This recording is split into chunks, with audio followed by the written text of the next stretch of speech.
গতকাল রাতে আমরা গোপন সংবাদের ভিত্তিতে আমরা তিনজন ভুয়া পুলিশকে আটক করতে সক্ষম হই। তারা আমাদের জামালপুর পৌরসভার মধ্যে সেতুলি হোটেল অবস্থান করছিল। আমরা অভিযান পরিচালনাকালে তাদের নিকট থেকে পুলিশের লোগো সমৃদ্ধ কোটি, পুলিশের লোগো সমৃদ্ধ চাবির রিং, তারপরে পুলিশ মোবাইল, তাদের নিকট থেকে 3টি মোবাইল উদ্ধার করতে সক্ষম হয়, যেগুলো দাম একটার দাম হচ্ছে 3 লক্ষ টাকা, আর দুইটার দাম হচ্ছে 1.5 লক্ষ টাকা। এই মোবাইলগুলো তাদের জীবন আচরণের সাথে সঙ্গতিপূর্ণ নয়।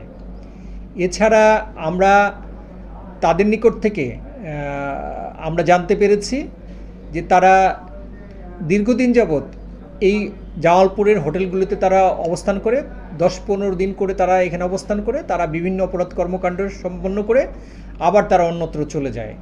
তাদের মূল পেশাই হচ্ছে প্রতারণা করা, মানুষের সাথে বিভিন্নভাবে প্রতারিত করে অর্থ আদায় করা। আমরা যেহেতু তাদের অপরাধের যথেষ্ট তথ্য পেয়েছি, অপরাধের সাথে সম্পৃক্ত তথ্য পেয়েছি, আমরা তাদের বিরুদ্ধে আইনগত ব্যবস্থা গ্রহণ করব। আমরা তাদের বিরুদ্ধে মামলা নিচ্ছি, আমরা তাদেরকে বিজ্ঞ আদালতে সোপর্দ করব।